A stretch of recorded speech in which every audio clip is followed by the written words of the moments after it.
So yeah, man, I'm back. UFC Fight Night with Toy vs. Dolidze 2. Oh boy. Let's get into it. Well, we're gonna skip these first two fights. I mean, yeah, that's what crazy. It was two crazy ass first round knockouts, but I don't give two fucks, bro. I'm not gonna say anything about them. I mean, it was an uppercut knockout and head kick knockout. That's about it. Wow, like I don't care, man. What the fuck? Okay, Angelina versus Daniel Perez. I'm surprised this fight's actually on the prelim scene. It definitely been higher because Lima is a very decent prospect, you know. Now Lima had a really good performance. I mean, a lot of calf kicks early on, and yeah, beat the shit out of him. He was throwing some downward elbows in the I think it was in the second round, or I forgot what round it was. It was downward elbows like the second or third round, and I almost finished the fight there too. Third round, he had to take him down and just submitting him. Complete domination for Andre Lima. Very good prospect to follow. Like Fly's starting to get some decent prospects. You already got Joshua Van, Andre Lima in the mix now. Let's see. And we're skipping this fight. This fight, no. This fight got Carlos Vera versus Josias Masasa. Now Masasa was on the contender series. He was a minus 800 favorite coming to this fight. Just wow. Vera, not he heard about a head kick. It really could have been over at that point, but he took his back and submitted him as a plus 500. Like what the fuck? And there's a lot of like big favorites that lost on this card as well too. So let's move on. Su Young Yu versus AJ Cunningham. You just choked the entire fight on the ground. You know, there's nothing much to say about it. He just beat the shit on the ground. I mean, did job as my 600 favorite. So moving on. Walter Cortez Acosta versus Ryan Spann. Okay, now this is the one fight on the card that kind of pissed me off, dude. Ryan Spann has to retire. He fucking sucks, bro. Like I never really thought Ryan Spann was a good fighter. I mean, he could get some good knockouts. He could beat like a couple people like heavyweight. But bro, this oh my goodness, he fucking sucks. Walker Cortez Acosta wins again. I'm really waiting for that one person to just flatline this motherfucker. I can't wait till the day that happens. I've been saying it since he fought Andre Arlovsky. I can't wait until someone flatlines this motherfucker. And when it happens, I'm gonna be laughing like crazy, man. Trust me. He's been knocked out before in boxing. He had a little boxing career back in like 2020 with Top Rank and all that. But yeah, Cortez Acosta wins again.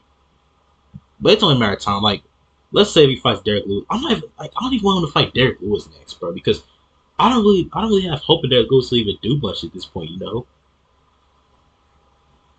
I'm just get some bullshit main event against Derek Lewis or some shit like that.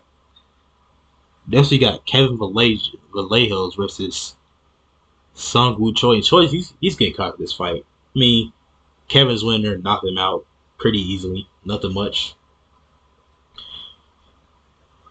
And yeah, that was pretty much it. Just knocked him out cold. Or it didn't knock him out cold. It was an overhand with some ground and pound, but that was it. But Choi's getting cut. I think it's like 1-4 in his last 5 in the UFC. I'm pretty sure, right? Let me check. 1 second, y'all. Let me check. Off of 2 losses. Yep, he's 1-4. Damn. So I kind of forgot he lost to Oscar Saris about 3 years. I forgot about that fight. Next fight got Brinson Ribeiro versus Dehar Nergoze. What the fuck are these names, bro? Now the Yar was a minus 400 favorite, and he got hurt in the first round. Second round, he's got some hit. Now, of course, I think it's Ribeiro's first UFC win, right? I think he lost his debut to that Zhang dude who's fighting Anthony Smith in Kansas City. Now, I want to go to that fight card so bad, but I'm probably not going to go. I probably won't.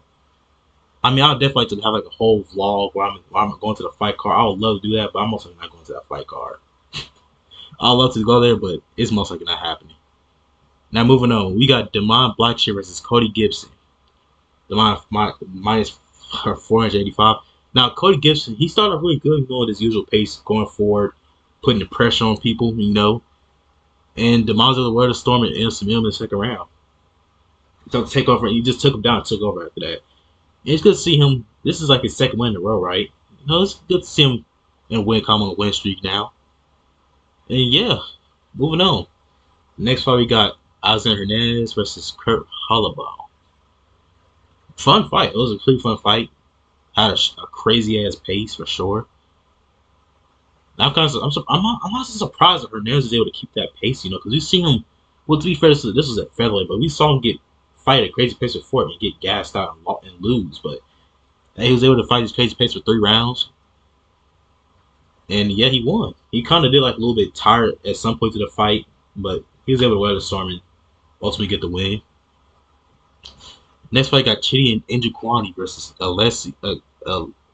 Zaleski dos Santos. I'm just gonna say Zaleski dos Santos. Now, of course, Chidi was an underdog, surprisingly. I picked Zaleski dos Santos to win as well, but Chidi has a lot of power. He has power, and especially in a clinch. I think it was his second fight welterweight when he fought Jared Gordon. Even against Ross McKee, he showed like he has a lot of things in the clinch, especially when he fought Dusko Sidorovich when he was at middleweight. Like, he has a lot of power in the clinch, especially with the knees. And yeah, he knocked him out. He knocked him down with the knee and the brutal elbows on the ground. Geez, such a fun fight to watch, A very fun fight to watch. Very fun. And of course, we got the terrible fight. The main event, Dolidze versus Vettori.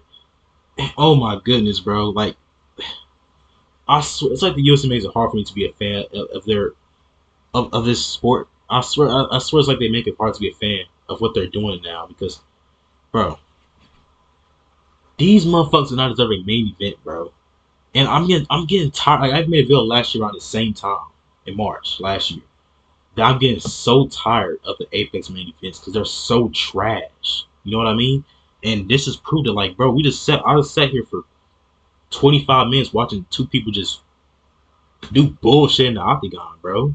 I don't want to see that bullshit, man. Especially if it's a main event. If anything, bring back 3-round main events. Like the last 3-round main event was, or the last scheduled 3-round main event was Shabazian versus Brunson back in 2020. But that fight didn't really deserve to be 3 rounds because I don't think it really deserved to be 3 rounds because Brunson could have definitely took over in the later rounds, but he ended up winning the fight anyways. That just shows Shabazian's gassing was fucking shitty. But hey, oh man, I'll see y'all next week for UFC London. That's a pretty good card. That main card is fucking fire. I can't wait to watch that card. Bye, my man. Peace. See y'all next week.